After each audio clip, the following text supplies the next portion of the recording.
Another day alive. Sarah's better. She's had one of the classic travel sicknesses for about 24 hours. Went through a bit of hell, but she's good now, thank God. So she's finally sitting out, soaking up some rays, the sun, before we start making plans to travel home. Excuse me. Let me dive right into this. This is titled A Story from Northern British Columbia. My name is Courtney Crum. I'm 49 years old and I currently live in Saskatchewan. When I was a kid living in BC, back in '83 in the summer, we were playing with the dogs on the farm. My grandmother's farm was located between Kitwanga, BC and Kitwangcool, BC, aka Gittinyow Reserve. Okay, so that's going to be northwest coast of British Columbia. There was 4 of us who had the sighting together, as well as my father and grandmother. Grandma now passed away, as well as one of my brothers. I'm sorry to hear that. We were playing when suddenly the geese started freaking out from down at the beaver pond, which was located about 100 yards from us beside the smokehouse. We all thought it was probably a grizzly or a black bear at most, but just then both our dogs took off and ran under the house. We had no clue what was going on there then, as the dogs were known for sending bears up the tree or chasing them off the property. My brother then noticed something down at the smokehouse. We couldn't see its face at all, but we could see it was very large and was at least a foot or so taller than the smokehouse door.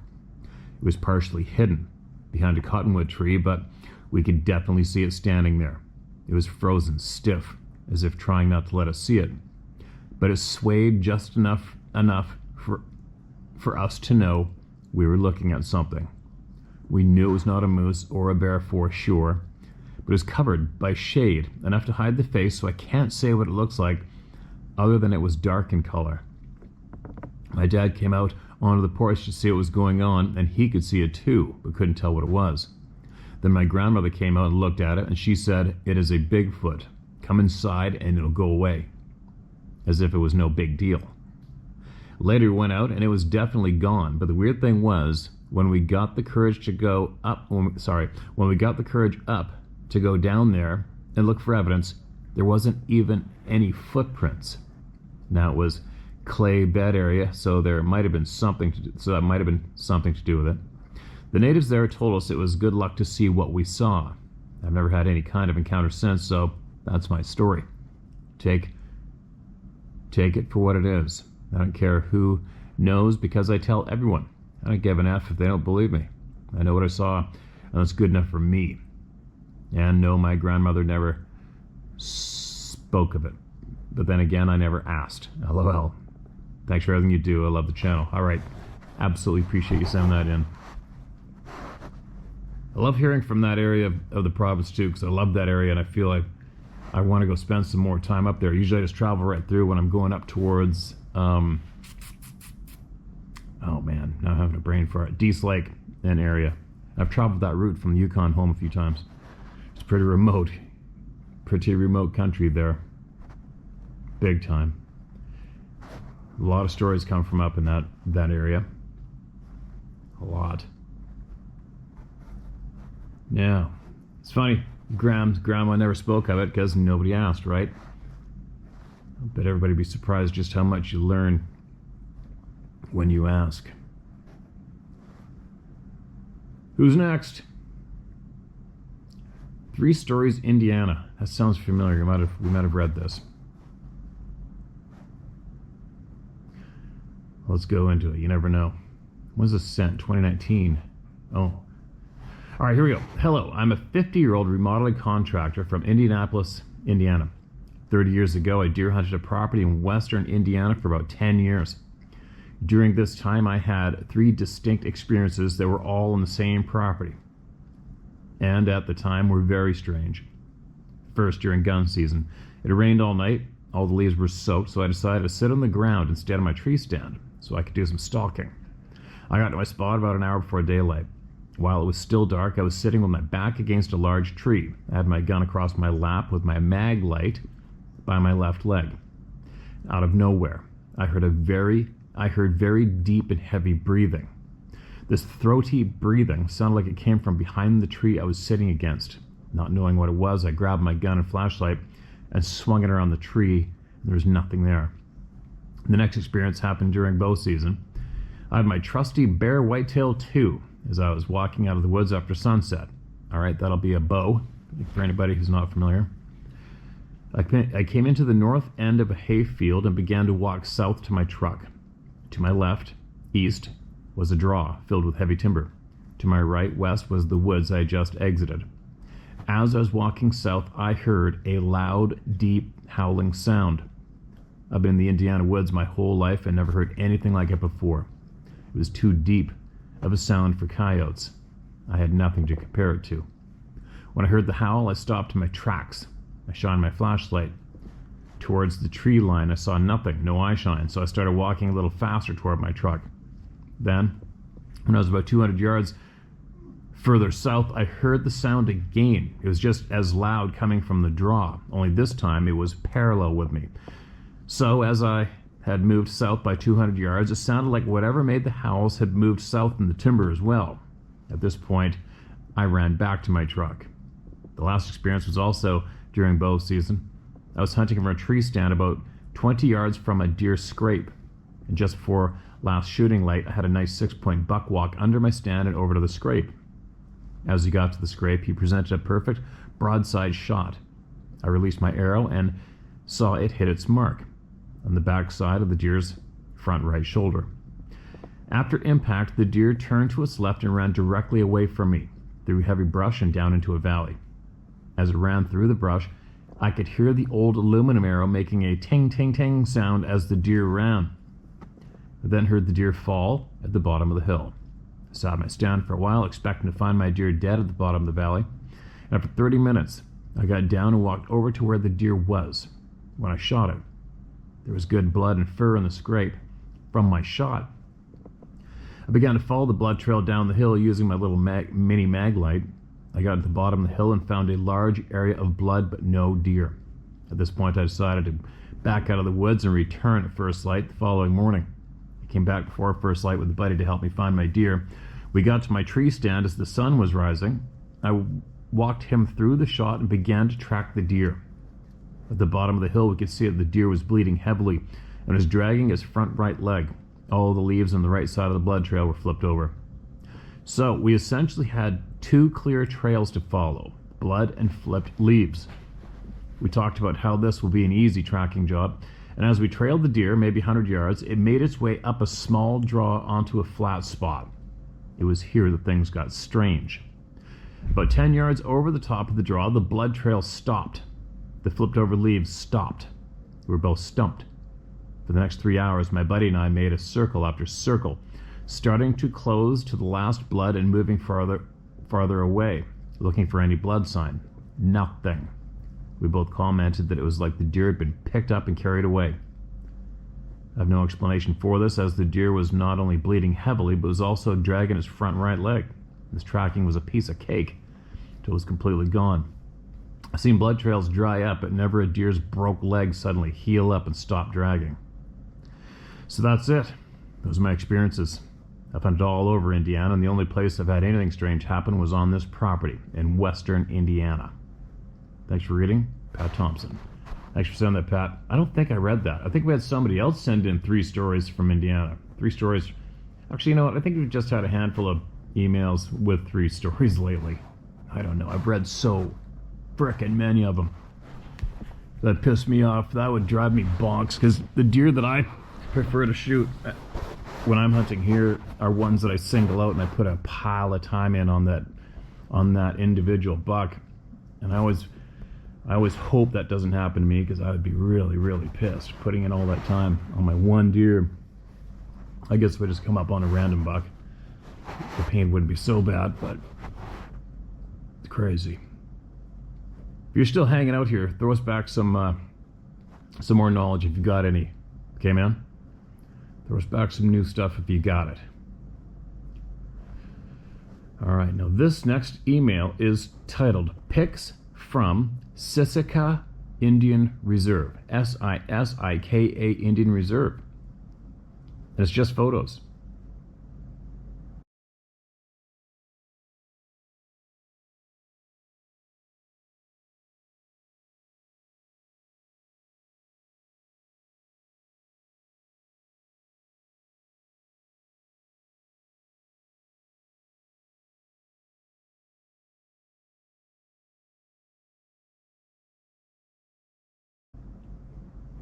All right, that's definitely footprints, without a doubt. Straight line. There you go. More prints. There's no shortage of them. Jason, thanks for sending those pictures in, Jason. If you got any stories from there, information from that area, send it in, man. We want to hear about it. We want to hear about it. All right, here is another one. This is marked. This is red. Excuse me. This is titled First Nations, Sasquatch, and Stolen Carcasses. Funny how sometimes we get the random same topic next to each other, right? Hey Steve, just finished watching the First Nations Sasquatch and Stolen Carcasses video on YouTube. Very interesting. These beings will eat anything, and I mean anything. You mentioned the rotten salmon and the rotten sheep and pig carcasses, and you also mentioned your buddy having a dump and being watched by one of them. I'll bet dollars to donuts that after your buddy skedaddled the F out of there, that Sasquatch came back for his poop. What? I've read and spoken to people who say that they have had bags of shit gone missing from portable commodes. You know, that camping kind that are just a toilet seat on a folding aluminum frame. You hang a bag from the underside of the seat and catch your waist. Sorry, to catch your waist, that kind. My buddy Robert, who I was camping with when I had my sighting, had one of these bags with a hefty load in it disappear overnight without a trace. That's pretty gross. Another friend told me about being camping and noticing noise coming from the outhouse areas at night. She suspected Sasquatch and decided to hide a digital recorder in the latrine to hear what was going on. When she listened to the recording afterwards, she could clearly hear bipedal footsteps walking towards the outhouse, the door opening, some heavy breathing, and then splashing and slurping noises. Oh my God, this is getting pretty disgusting. I read another report where a hunter had set out a salt lick on a game trail by a small river, then hid himself in the bush. He witnessed 2 female Sasquatch approach the salt lick, and while one of them picked up the salt lick, the other went out into the river, got up on a rock in the middle of it, squatted down, and let loose. When she was done, she wiped herself with her hand, then licked her hand clean. Didn't rinse it in the water, just licked it clean.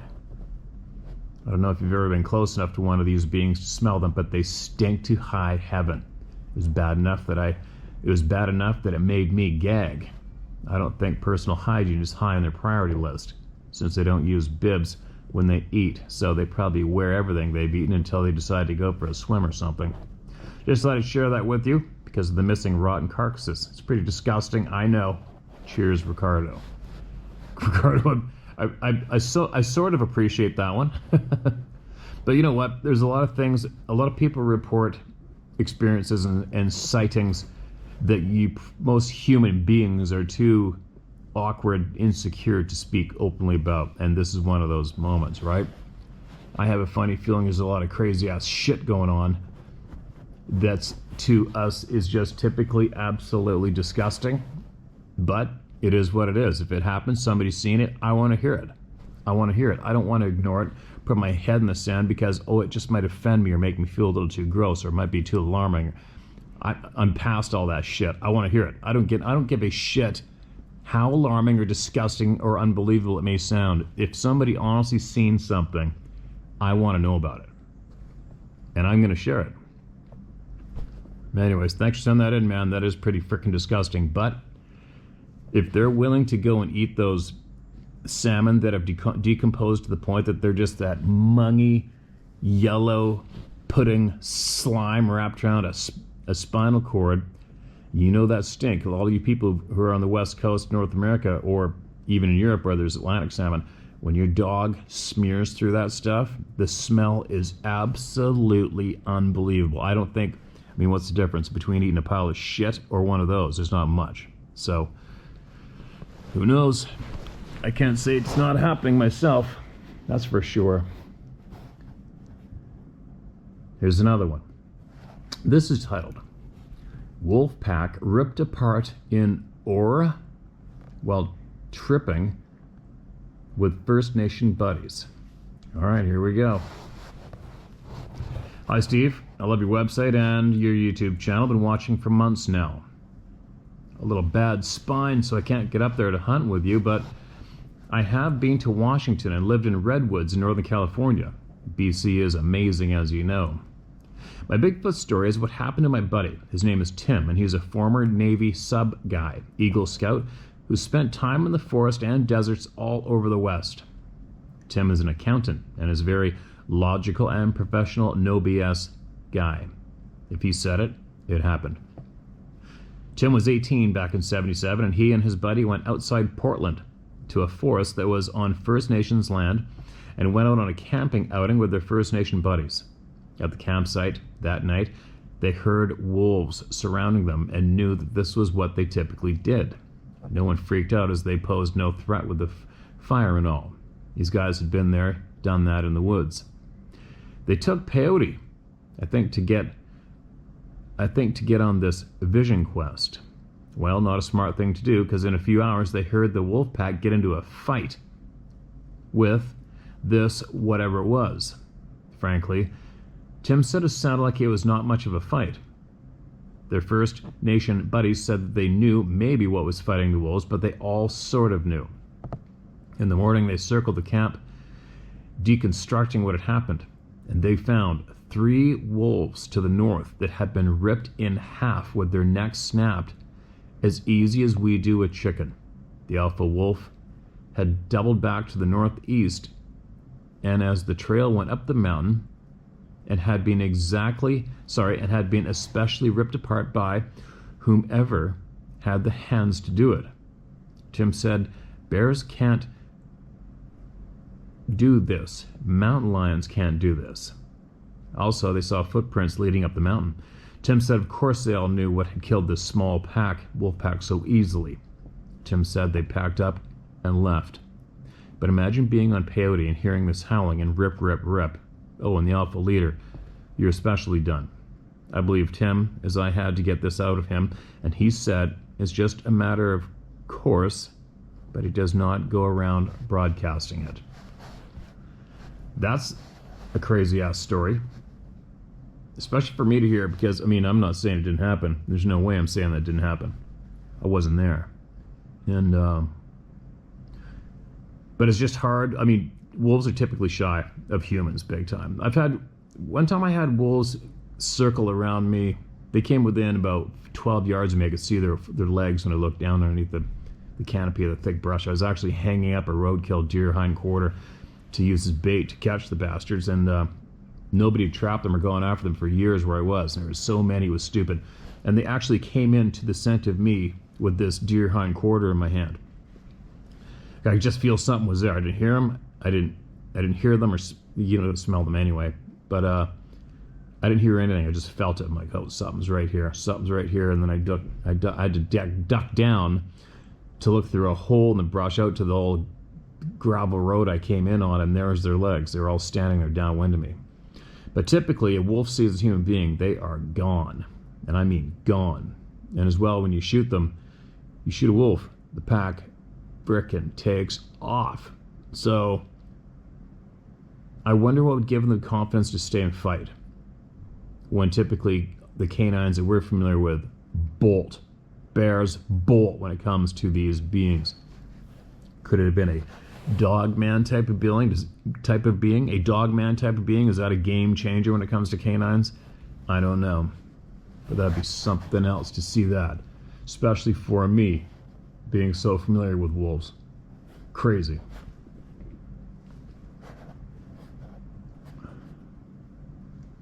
All right, here's another one.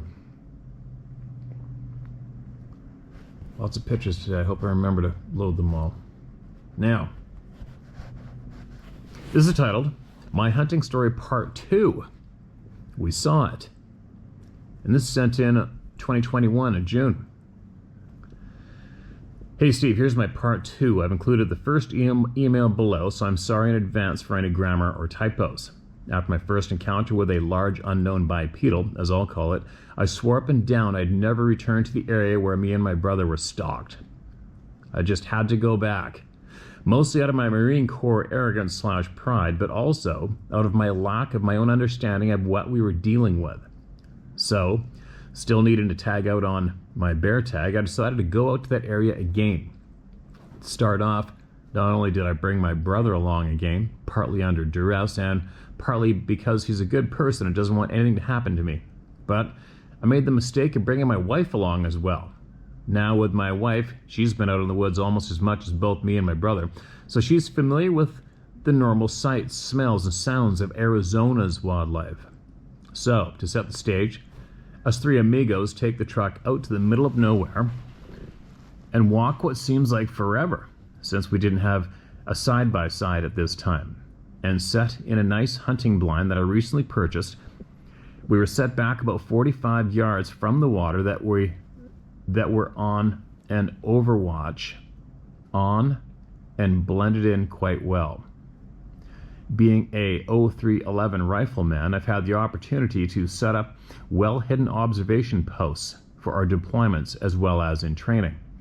Everything we have on and with us has been sprayed down with scent killer and did our best to hide our ingress and egress routes in case. So now that we're set in, we just wait. The sun finally starts to rise and we see and hear wildlife starting to make their way to the water. We see a cow elk and a few birds make their way in to drink, and all is normal, still no bear. I didn't know till later, but my wife had just started her cycle. She realized it at one of the gas station's bathrooms on the trip up. But she needs to make several nature calls while we were out there, and every time I'd escort her out to go to the area she would use and would go dead quiet. And we kept smelling the same garbage / skunk smell around us. But, like it is said, it was dead quiet. No birds, no noises, just us and the sounds of our breathing. And didn't think anything about it at the time. So the majority of the ridiculously hot day passes without anything of note until about 1830-ish comes around and it finally starts to cool off. And of course, right when we expect bear movement, my wife has to go again. So, on this last time, she promised I'm escorting her. My brother mentions if I'm going, there's a lack of punctuation. That's why I'm being awkward. Okay, guys? I'm escorting her. My brother mentions if I'm gonna come check on him again while she's going. I'm confused. I asked what he meant. He said every time we left, he heard footsteps coming from the area we would head off in, and thought I was just returning to keep an eye on things. After telling him multiple times that it wasn't me, my wife thought the same thing about me stalking around behind her when she was going. She didn't say anything before because she just assumed I was providing security. After assuring both that I wasn't effing with them, we come to the conclusion that we must have had a visitor near us, and it was back. As we sat in discussing our options over the next 10-ish minutes, we see this dark figure, covered in almost deep brown hair, move from the area that my wife had been using for her nature calls. I thought I was on edge before. There are no words to describe the overwhelming feeling of emotions you get from seeing this creature. Now, Steve, I've been in combat, and I thought that I've experienced every range of emotions there is, but this was different. Not only fear, but wonder. And then realizing once again we were outgunned, and now I had my wife and brother with me, and they were more or less a liability. Now this creature was damn near 9 foot tall and had shoulders as wide as 2 men. And feel that we were only seeing it because it wanted us to. We looked at it for less than 3 seconds, although it felt like 20. We heard that same gibberish as before from behind us. I turned around as fast as I could while dropping my bow and drawing my pistol, expecting for the fight to be on, but thankfully I didn't see anything. Just the 45 yards of openness and the water, nothing else. Not seeing anything, I spun back around and raised my weapon to where I last saw the creature before, and it was gone. Then the deafening yell/roar that was so loud I felt it in my chest. After a few moments to be sure the creature was gone, we realized that we didn't want to lose any more sunlight and started heading back to the safety of the truck.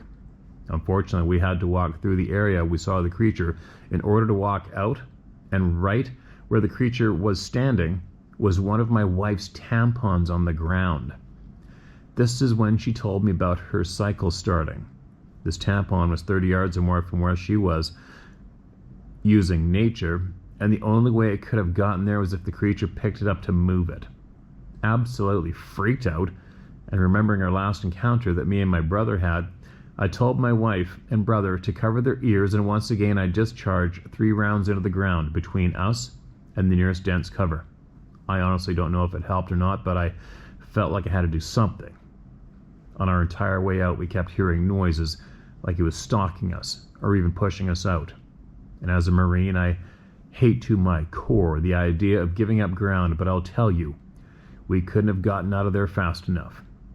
Thankfully, Unit 22 has reached its female harvest limit, and the area is shut down, so I don't have the need to be out there anymore. I've included some pictures of the area we were at on this trip, as well as the footprints from part 1.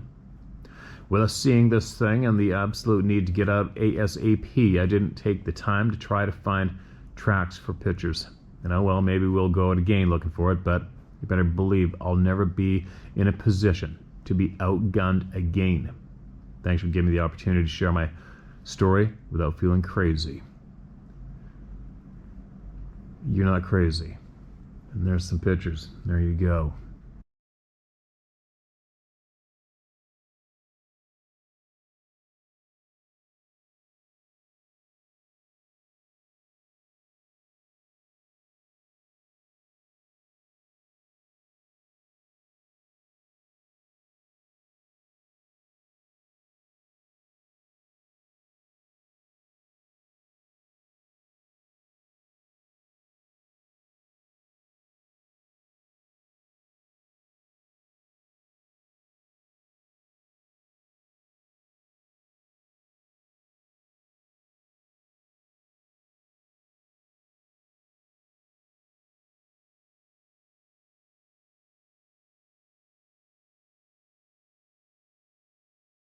Oh, part one's right here. Holy cow. Okay, I'm going in.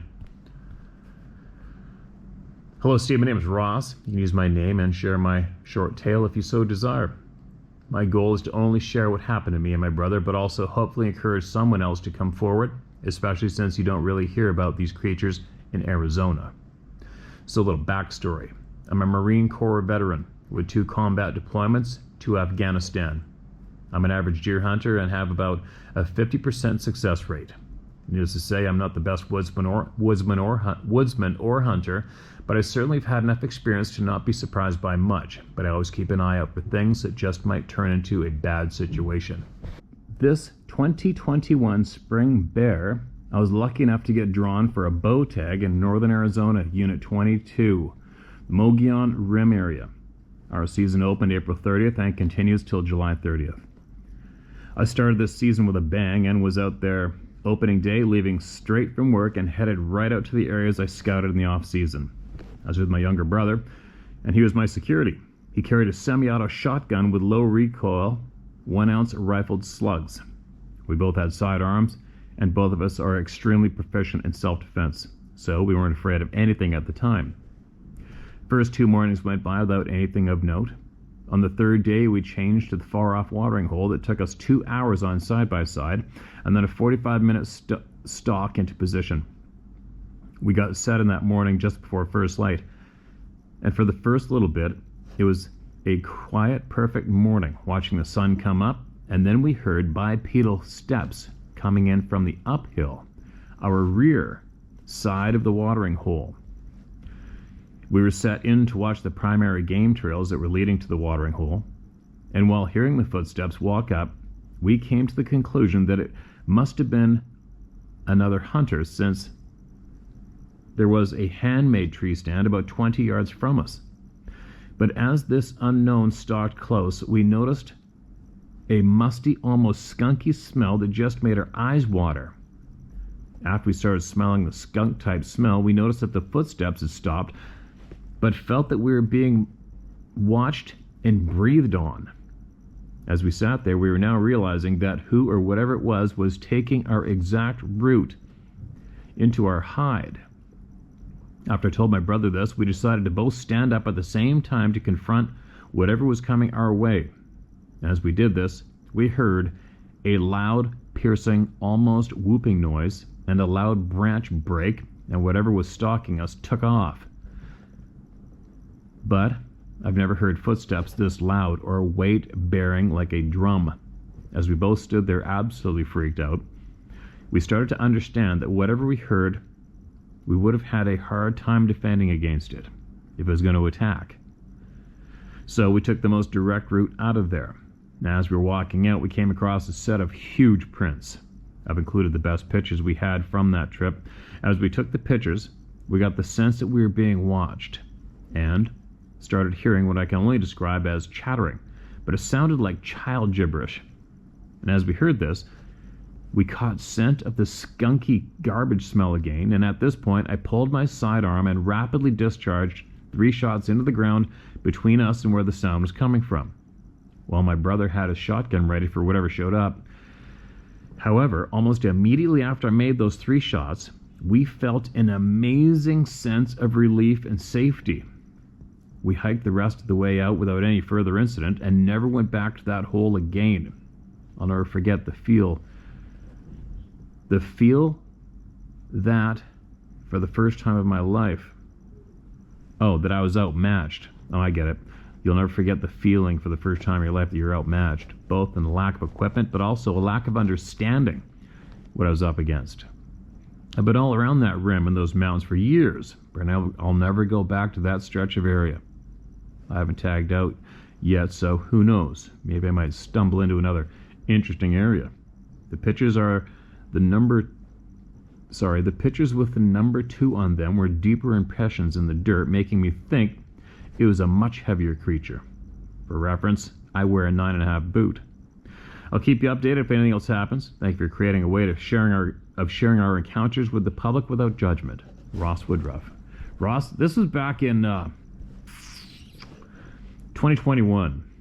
Now, I'm sure I would imagine you're still hanging out here, and if you are, you know by now there is a shitload of sightings going on around that area. And I think that's actually where I've been invited to go, and I might go there too. It might be on one of my stops soon, and I'll probably be there as well. But I don't know why. I don't know what's up with that area. Mogollon, right, you guys? Not Mogollon. It's spelled Mogollon, but you pronounce it Mogollon. Why do they do that? Anyway. Yeah, I don't know what's up around there. Arizona's a hotbed. Arizona is a serious hotbed for a lot of sightings of these people. These hair-covered, massively built people. I wonder why. I think we're going to find out, right? I think we're going to find out. All right, now let's see if I got another one. I think I can get one more out here. Hopefully it's not too long. What do we got? Nope, this one isn't too long. All right. Type mark. This is red. Yeah, email us back. If you've learned anything since then, man, email us back. Or not. But either way, appreciate you big time for being honest and sharing with the world. This is titled Weird Experience While Hunting in Florida. Hello, Stephen. Use my name and share if you'd like. My name is Joe Matthews. I live on the Space Coast in Central Florida. I had a weird experience while hunting once in a mixed area of scrubland and swamps. My friend and I were hunting in an area that I had only been to a few times. There was a lot of hog rooting, deer sign, and squirrels. We had been in an area that was a small oak hammock, which was closer to where we parked a few times hunting squirrel. But this day we went further in after deer or hogs. Went through a good-sized swamp about ankle to knee deep and came out on the other side into a cypress hammock. There was just tons of game sign all over the area. We eventually came to an area in the middle of the cypress hammock that was higher than the surrounding area, dry ground. The total area was probably 3/4 of an acre to an acre in size, and slap in the middle of it was a circular area about 20 feet in diameter, with one lone cypress tree exactly in the middle. The 10-foot radius around the tree was totally clear of any other bush or trees. The tree was covered in mud from the ground to up higher than I can reach. And I'm not tall, about 5'6". But I figure I can reach to probably 6.5, 7 feet. And this mud was higher up the trunk of the trees than I could reach by probably a good foot. And the tree trunk had been rubbed smooth, as if whatever had done this has used this tree as a back scratcher / cleaning post of sorts. I was searching some of your older Sasquatch videos and came across one in which you were talking about the cedar trees that had the bark peeled off of them, and it reminded me of this event. One of the weird parts of this is there was no mud or water near this tree. Like I said, this is a higher, drier area of close to an acre in size, and there's also no cypress trees on the ground under this particular tree. The whole area was covered under a 6-inch layer of cypress needles, except the 10-foot radius around this tree. It was just a dry dirt circle and a rubbed smooth tree covered in mud from the ground to around 8 feet up, all the way around the tree. As I was taking all this in and beginning to question how and why this came to be and what could have done it, the woods went dead silent, and I was overcome with an unexplainable feeling of dread and terror. I hightailed it out of there and have never been back. My buddy has tried numerous times to get me to go back there with him, but I will not go back there. I can't. He didn't seem to be bothered by it. He left with me when I left because he was riding with me that day. He claims to have been back there a few times since, but I wouldn't know. I can't explain it. I didn't see anything, but I know what I felt. And I felt the need to be away from there right now. I don't know what I did to this. I don't know what did this to that area or why, but after watching many of your videos and the knowledge that has been passed through you, I wonder if it wasn't a Sasquatch, or what we call a skunk ape. This is probably about 14 to 15 years ago, 06 or 07, and I don't remember if the bark was peeled off or just rubbed smooth. And I didn't stick around long enough to examine the tree any closer. I still hunt, but I've never been back to that area, and I've never experienced the immediate need to leave an area like that again, or anywhere else. I've also never felt that kind of dread or terror again. I'm thankful for that. I've been to a few spooky places in the woods, places that you really don't want to hang out for long, but I've never gotten that feeling since. Anyhow, take from that what you will. Thank for what you do and the time you dedicate to it, and to us, the people. Joe Matthews. Joe, I believe that you are the first person to share a sighting like that here with me, and that's really interesting to me. I found a tree with all the bark peeled off at about 10 feet up or 12 feet up on the side of a frickin' cliff. And I videotaped that. I think I shared it here, and then, of course, people freak out and say it's squirrels. Well, it wasn't squirrels. But anyway, the mud on that one tree, no mud around, that's pretty frickin' intriguing, isn't it? And that also sounds like a solid place for a trail camera. Just you know, and I'm not saying to leave a trail camera to get one of these people on it, because you know it's not going to happen. But the camera would eliminate anything else, right? Crazy. Crazy, crazy. What a sight. Like, I'm picturing that. You described it pretty clearly. You put me right there. I'm picturing it, and that would be making me, I'd be looking over my shoulder for sure.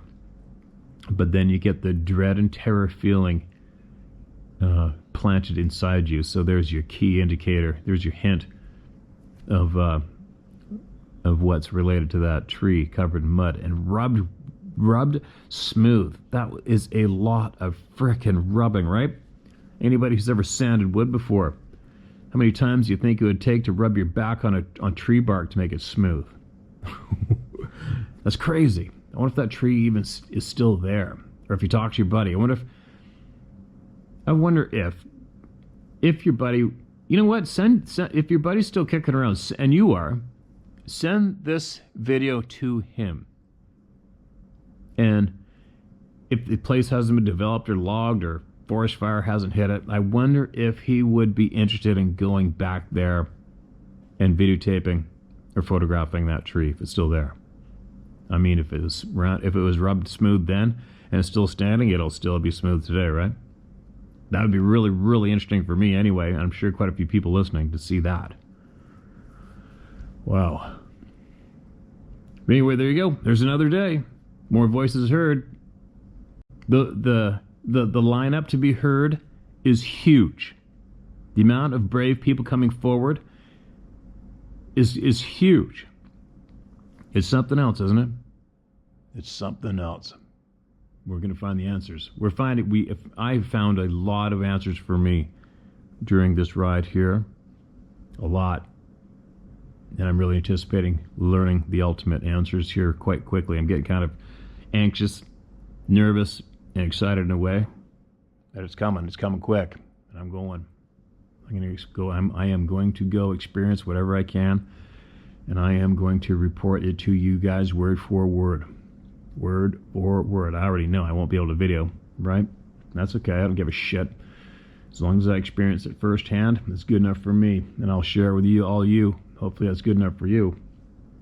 But anyway, I appreciate everybody sharing today. And all you sitting on the fence wondering if you want to or not, or if you should or shouldn't, or if it's time. Share my story at howtohunt.com, and that is your safe place to get heard word for word. You'll never get it ignored, and it'll never be changed. Back later.